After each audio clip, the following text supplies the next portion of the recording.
I can't see. Oh, yeah. I can see over there. Yeah, it might usually be just a little further out. Yeah, I mean, the reason that's there is really for you too. Yeah, because so we don't have to like Right. turn and look at that. Yeah. We could put a mirror over here and then you could have reverse image of everything. You can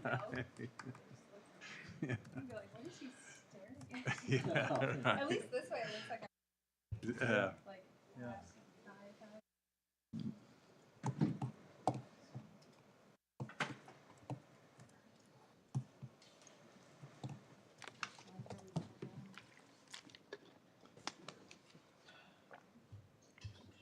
Wow.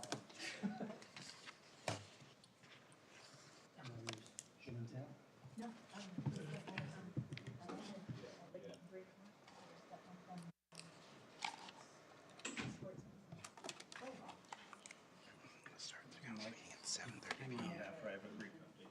Okay.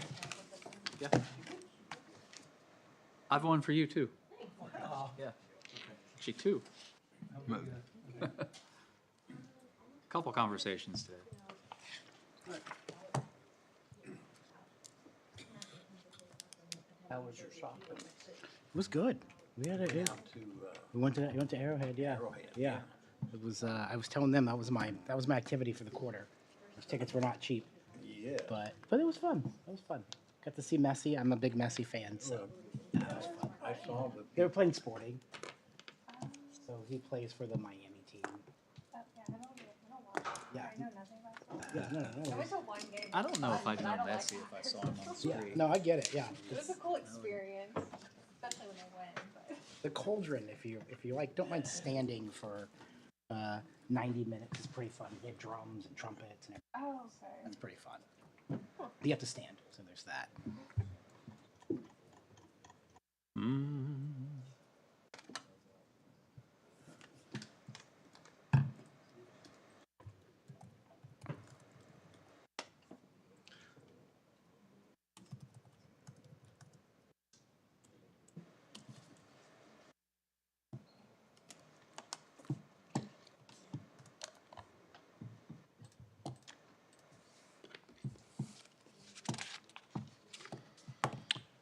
Okay, 7 o'clock. I'd like to call the April 18th DeSoto City Council meeting to order. We'll start with roll call, please. Tripp, Here. Daniels, Here. Michael, Here. McMorian, Here. Lane, Here. all are present. All right, I would invite you all to please rise and join me in the Pledge of Allegiance. I pledge allegiance to the flag of the United States of America, to the republic for which it stands, one nation, under God, indivisible, with liberty and justice for all.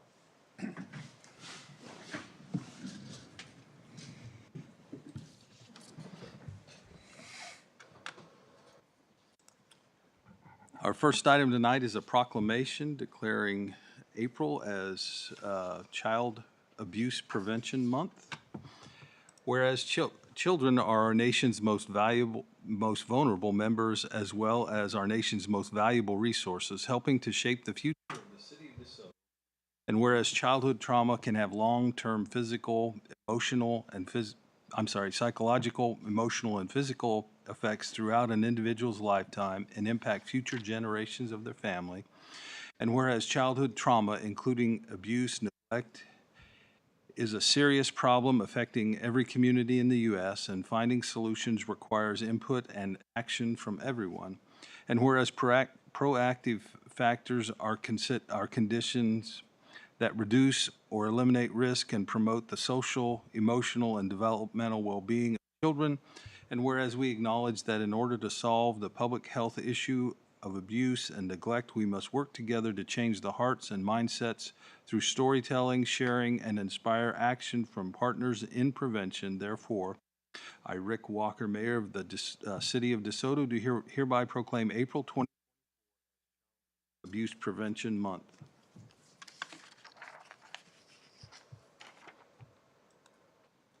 Our next item is the consent agenda. Tonight on the consent agenda, we have approval of the minutes from the April 4th City Council meeting, approval of pay ordinance number 971, approved bid from Dormacaba for community center door replacement. Approved carriage house final plat, replat number 13. Approved. Sorry? There you go. Yeah, there you go. Approved quote from Weideman Inc. for the sewer line replacement and approved donation request for City of DeSoto citywide garage sale. Is there any item anyone would wish to remove for further discussion? If not, I could have a motion for approval. I'll make a motion to approve the consent agenda. Second. Okay. All right, we have a motion and a second. For the record, I will be voting on item D, approved carriage house final plat, final replat number 13. Roll call, please, Brandon. Mayor Walker, Yes. Lane, Yes. McMarion, Yes. Tripp, Yes.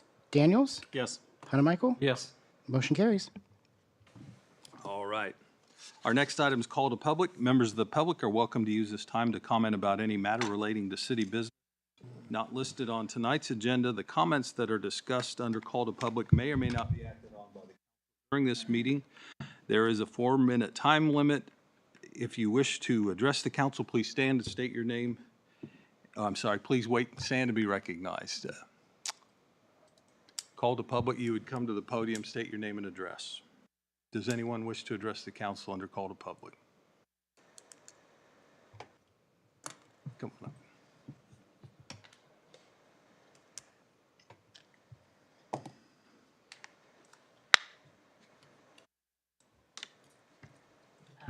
Leslie Jansen, 35300 West 95th Street. Been there for 25 years. I've had a business, a successful business until now. And I have some questions that I want answered by the next meeting. I want answers, real answers. The new sewer. How quickly will it be outgrown with all the housing and development you see coming? Why did you not inform the land and homeowners before contracts were signed with Evergy and other companies that affected us so directly? We have to look at these eyesores.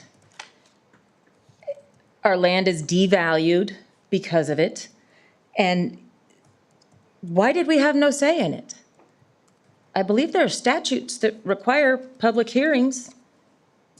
You know, I would like to know when those public hearings were held. And you know, when, you know, okay. Yeah, why weren't we allowed any input on that? How do you plan to compensate landowners that you are profiting from? You're taking our ground, paying us less than market value, and using it for your purposes. I have worked hard every day of my life for the past 25 years on that ground. And I am not going to let anybody take it without paying me what it's worth. I had no plans on moving anytime soon, but y'all are forcing us out. Just like the mayor said in his last statement of how when the people on 95th Street move, not if they choose to move, when they move, because we're going to make their lives miserable until they do. How much of the new housing will be for low income? I'd like to know. What is your stance on Mayor Quentin Lucas's wanting to bring undocumented workers to fill jobs at Panasonic? What's your stance on that, Mayor? When will we get proper police in DeSoto? I believe, correct me if I'm wrong, that the city of DeSoto pays for one full-time deputy. You are doubling the size of the town with many transient workers already, and we have one deputy. That doesn't make me feel warm and fuzzy and safe. for myself or my child. How do you plan to handle a lithium fire? Do we have a plan for that? Is there a plan of action? Anyone? What compensation have you offered farms, families, and businesses that are most severely impacted by this expansion of your plans? And why are documents and recordings being removed from the website? Because they are. I would like answers to these questions, and I'm sure I'll have more. Guess that's it.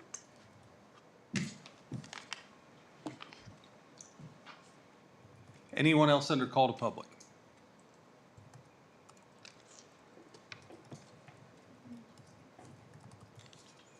Seeing none, we'll go on. Item 3A, consider annexation of approximately 75 acres of land located at the corner of Evening Star Road and 103rd Street. Yes, council, we have been in discussions with Mr. Weld, who's here in the audience, as well as Dave Anderson concerning this property. I believe there's a rezoning request pending on this ground that will be before the Planning Commission at its next meeting.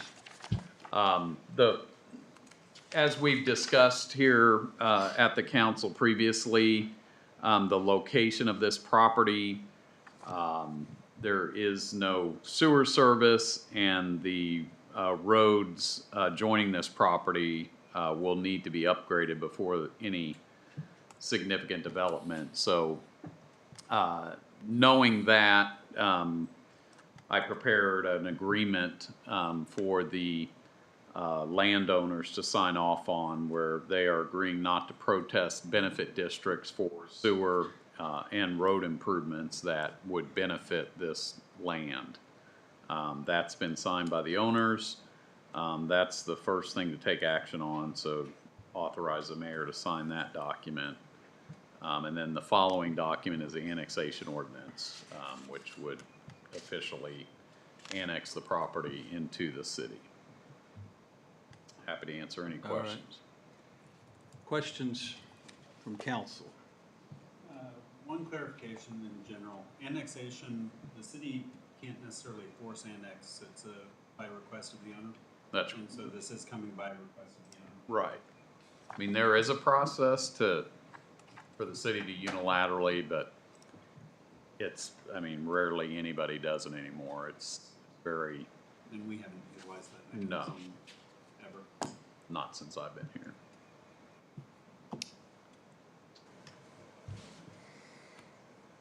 Okay, any other questions, clarifications?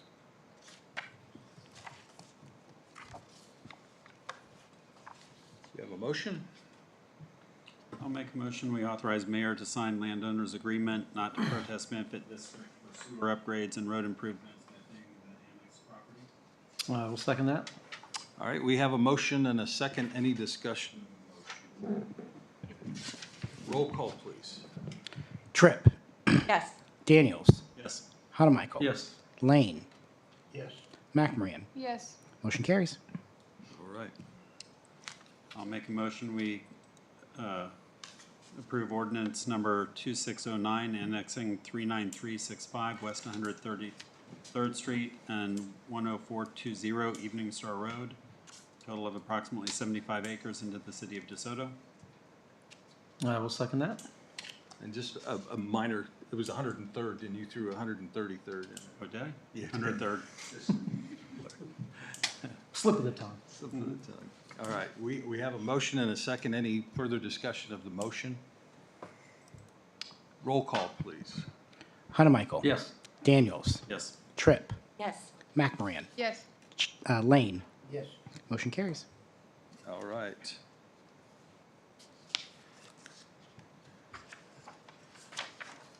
Item 4, new business. Consider ordinance 26010 regarding a text amendment for electronic variable message boards. Thank you, Mayor and Council. What you have before you is a update to our electronic video and messaging boards and digital signs. section of the special use permit part of the city code.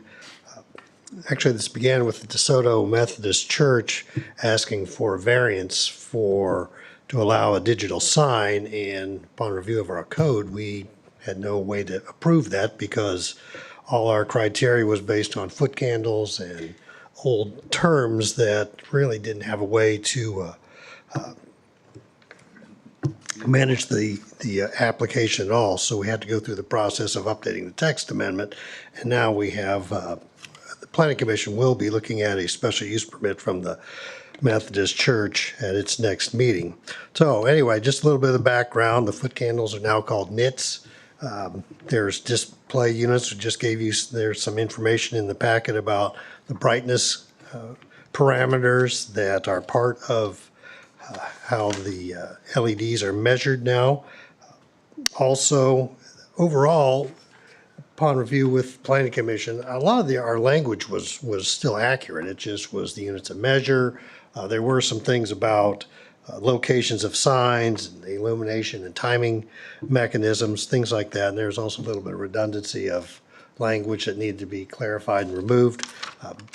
So we did have a couple meetings with the Planning Commission before holding a public hearing.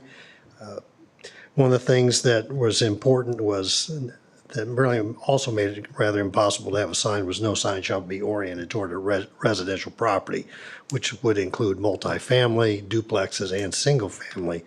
And a lot of times you'll see these types of signs around business districts, which often have multifamily types of housing nearby. So that was something that was requested to be taken out by the Planning Commission.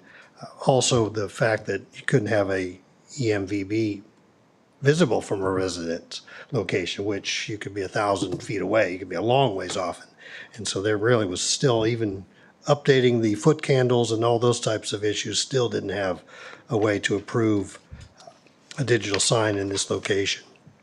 So we managed those issues. And then one thing that we talked about and added was actually matching up our ground sign and monument signs and allowing an EVMB to be matching. This is right out of our sign ordinance, so it mirrors what can happen in DeSoto without electronic or a digital sign. And the Planning Commission felt that was a potential for something that would make it a little bit easier for the codes department to manage, so they didn't have a separate set of signs for just for EVMBs.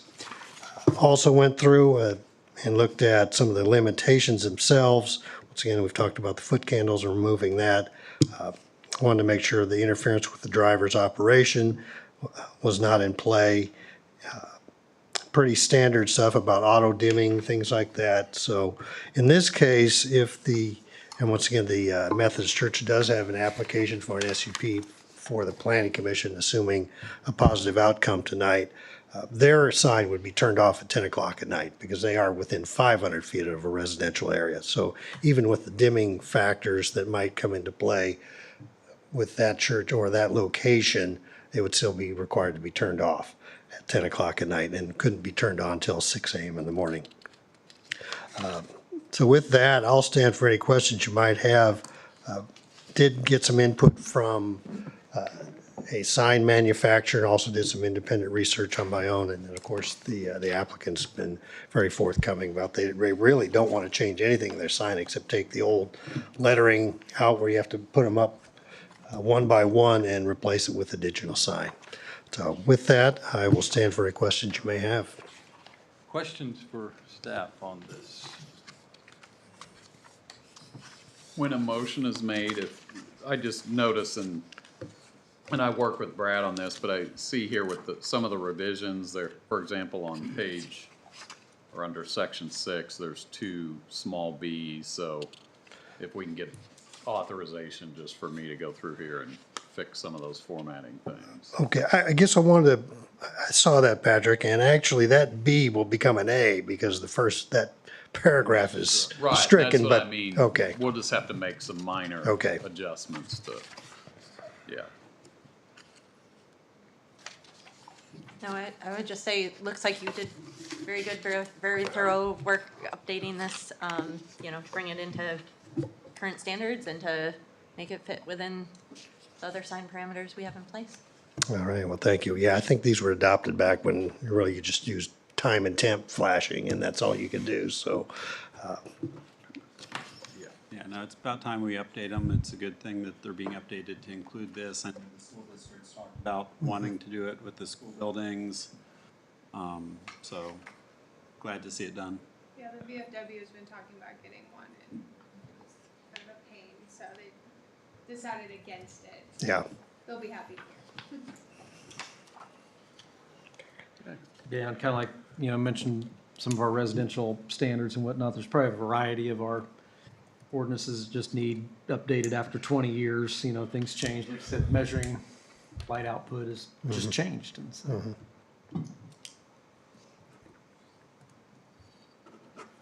Any other comments, questions? I'll make a Ready for a motion. motion. I'll make a motion, we adopt ordinance 2610. I'll second. Allowance to. Oh, with the provision that Patrick has the discretion to update the formatting. I'll second. All right, we have a motion and a second. Any discussion of the motion? Roll call, please. Mayor Walker, Yes. Lane, Yes. McMoran, Yes. Tripp, Yes. Daniels, Yes. Hanamichael. Yes. Motion carries. Item 4B, discuss CDBG project application. All right, thank you, Mayor and Council. All right, it's that time of year again where we talk about the Community Development Block Grant. Actually, this was kicked off at the last meeting when the city adopted its fair housing resolution, which is part of the process that goes into the packet that's turned into Johnson County for our annual grant. We can apply up to $100,000 a year, but we can extend that for 2 years. So if we were so fortunate and submitted for a 2-year grant, we could get up to 200,000, but you do skip a year. So that is an option. Just go on to cover a couple things. The exception level, and this is why Block Grant 2 is the only district that's eligible for Community Development Block Grant. Now, one thing that I did talk to the county about, they've kind of softened their stance a little bit.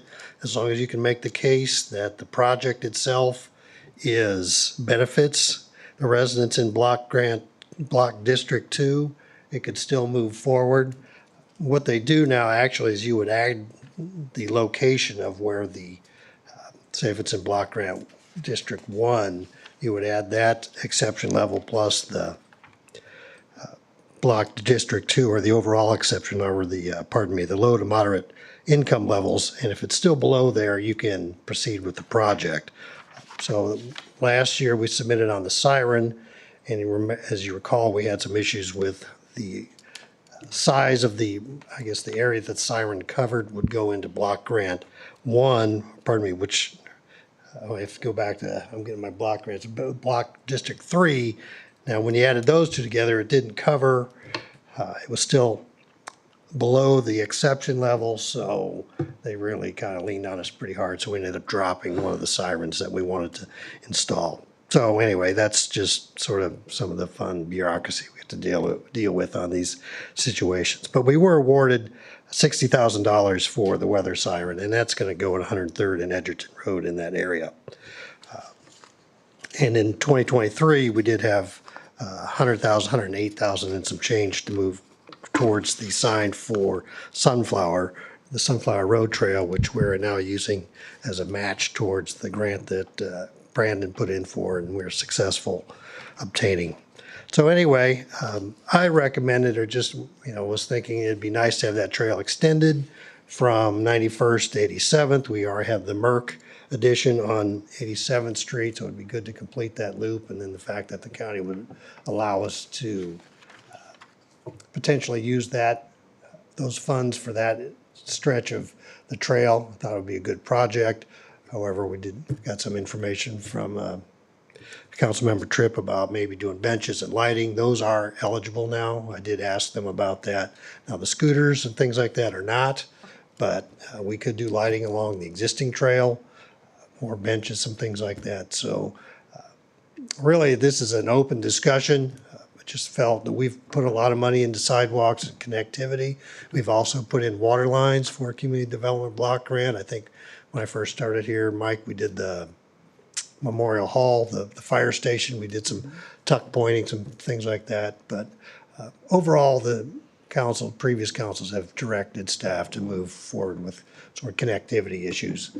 And so that's why I proposed using the 2025 grant for the connection between 91st and 87th. So with that, we're still looking at input from the council on what you might want to propose. We will have a public hearing at the May meeting, and with that, we will move forward with direction from council on a potential project. So, along the lines of connectivity, I think another potential that would qualify would be the connecting link between ramps at Lexington and K-10. It looks like most of that would fall within Census Tract 2, and that might be a more important connection to have than the Sunflower Trail link. That would put that more direct connection, at least to the grocery store and some other services available to the residents of Clearview City than a more circuitous route to go up Sunflower Road and 87th Street.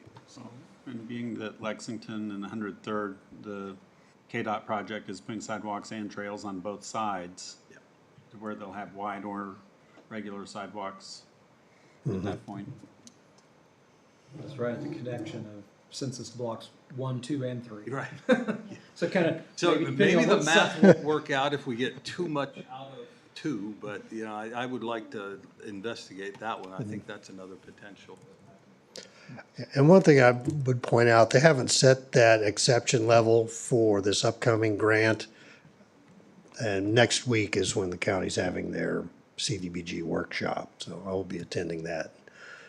And it's always gone up, but there's always the potential it could fluctuate, so it depends on who's in the White House and Congress and things like that, so. And even though not all of it's in block area 2, the benefit of it would be primarily to block benefit area 2. Right. I really like that idea. I like finishing projects or making those connections, you know, it's, that will bug me until that little green piece is built, but I think it's, in my mind, a little more important to do the one over along Lexington. Yeah, and I don't think there's any near-term time horizon on the Lexington Avenue interchange reconstruction such that we could expect that to be done anytime soon anyway. So we might as well go ahead and get it connected. Comments from over at Victoria, anything? No. Okay, Nothing for me. Danny, no? The only thing I'd add is, you know, depending on how much that section of trail would be, taking a look at if there is potential to add, you know, some benches and lighting and assets along that trail for folks that are, you know. So a halfway rest, right? A rest stop. Yeah, if you're using it to go get your groceries and get back, it might be nice to have a spot where you can stop and take a rest. I think that just makes trails that much more accessible to folks. I do think that's a good point that you're making about connecting that, because before, you know, all these projects have happened on Lexington, I mean, I would occasionally see people walking Yeah. from Clearview. Yeah. Oh, absolutely. That whole route, and they'd be right on that, you know, the white line on the edge of the road. Between the pavement and the Yeah. guardrail.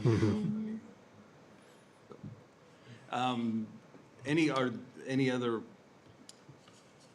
thing you need from us tonight? on No, that? just the direction, and like I said, we'll be holding a public hearing, but I can start with the grant application process and use this project. All right. All right, thank you. Brad?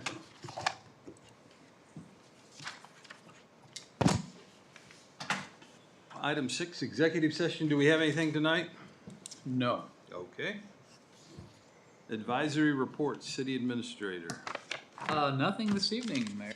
All right. City attorney. Nothing other than I did provide you guys a memo following my meeting with Ms. Zuri, that Gonzalez, that was at your meeting. I don't think there's any legal issue, but I did tell Zuri I would get back with him on, you know, whether the council wanted to do anything about the situation. So, if there's no interest in that, which I completely understand, having went through all the information and evidence, then I'll just report to him that it's not something that the city is able to help out with. All right. That's all. Unless I hear anything, I'm going to assume that we're all in agreement that that's, we don't bear any responsibility and shouldn't be refunding any of The only other thing, losses. oh, sorry. Go ahead. The only other thing I was gonna share is that the expansion of the fire district was on the county commission agenda. I spoke with the county attorney who was putting it together. She indicated that she expected it to sail through. There wouldn't be any deliberation really on it. We had another meeting here at 10, so I didn't go to the commission meeting, but I assumed that, Today's commission meeting then? yeah. I today's did listen to it. Oh, did you? Yeah, it, sail through is probably a strong word. Yeah. There was some deliberation that didn't make a lot of sense relative to the item that was before them, but it did pass. Okay, good. That's all I have. All right, thank you. City Planner, Brad, anything for the group tonight? No, you did get packets for planning commission, so that's on the 23rd, so feel free to attend. All right. City Engineer, Joe, what you got?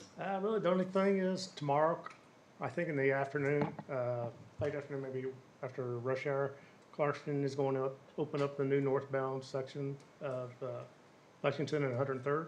So you'll have one lane northbound, they'll still use the existing pavement for southbound. And on the 29th, they have to build the left turn lane there at 95th Street and one other left turn lane, I think, into Sasaya. They should be done, and on the 29th, they will move southbound traffic over to the new pavement. And then we'll begin work on the new northbound lanes and the bridge. So it's moving along very good. All right. Thank you. Brandon, anything from your side? Yeah, just, on Friday, council, I sent you an email with the packet, talking about kind of two upcoming special meetings, to discuss the economic incentive policy. The first one we can handle tonight, and the second one I'll just put on the consent agenda for your approval at the next meeting. The date is May the 2nd from 6 to 7:30, and then we will push back the council meeting to begin at 7:30. I mentioned in the email, we'll do our best to keep that council meeting kind of light. But with that, if someone would like to make a motion to hold a special city council meeting on May the 2nd from 6 to 7:30 to discuss the economic incentive policy and push the regular council meeting start date to 7:30 p.m., that would kind of clear the legal hurdle for us. I will make a motion that we schedule a work session to discuss the economic incentive policy on May 2nd, starting at 6 o'clock to 7:30, and that the council meeting be moved to 7:30. I'll second. All right. We have a motion and a second. All in favor, say aye. Aye. All opposed? All right. That's it. Thank you, Mayor. Thank you, Brandon. Council comments. Danny, anything tonight? Nothing tonight, Mayor. Thank you. Victoria? Nothing for me? Rob? I'll address one thing. I was already gonna bring up the sheriff's anyway, and since Leslie brought it up, did a ride-along with our local dedicated deputy last Friday night, and that was good. If you guys haven't had a chance to get out and see the town from that perspective, I would really recommend scheduling one. It's a good thing to do to see what they do, where they do, how they do it, also see the coverage. And along that lines, that was our dedicated deputy in our contract. We have additional deputies, so it's not like one deputy. And also, Car 6, which is down the county, backs up as well. So if we have issues, it's not uncommon that we can have 2 or 3 or 4 deputies here handling any given situation and or multiple situations to where we've got more coverage than just a single deputy. Along that lines, I brought it up previously, and I think Mike and Brandon, in talking to you, Panasonic is providing funds for extra law enforcement coverage. And so, I brought it up in the meeting once or twice before. Brandon, I think you're working on the contract with the sheriff to potentially get that in play and bring it to the council before too long. I think, weren't you saying in the next council meeting or two? We're waiting on them, but Yeah, it's in process. it is. So the concept we're looking at is a multi-year contract rather than a single-year contract. And a multi-year contract would allow us to phase in the cost of an additional dedicated patrol, because there's some upfront costs. Vehicle and. Yeah, vehicle and training and some upfront costs that we can kind of spread out over multiple years. It would be an advantage for us. So, yeah, the ball's been in the sheriff's court on that. Certainly have that discussion as soon as that gets back. We'll get it on a council agenda. But at that point, we have good coverage, but we're aware we need some additional, and we are actively pursuing and working with the sheriff on adding that. Yeah, yeah. That's all I got. All right, thank you. Courtney? Yeah, I have a few things. First of all, with it being Child Abuse Awareness Month, I wanted to share some things about Sunflower House, which is our children's advocacy center here in Johnson County, and they also cover Wyandotte County. They were originally established by the Johnson County Coalition Against Child Abuse in 1977 and became Sunflower House in 2000. Because 1 in 10 children will experience sexual abuse by their 18th birthday, and on average, only 30% of child victims disclose their abuse. The Sunflower House is extremely committed to expanding education programs, both for children and adults.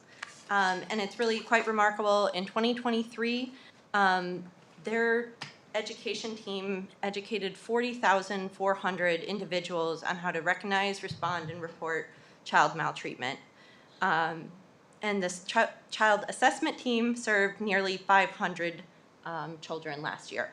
So I just wanted to, as part of that month, recognize some of the outstanding work that team has been doing at the Sunflower House to serve our communities in Johnson and Wyandotte County. I also wanted to say thank you to the city for sending me to the League of Municipalities City Leaders Academy. It was a really valuable time spent not only learning more about how cities are run, but also networking with other leaders from other communities and getting to share learnings with cities of all kinds of sizes from all across the state.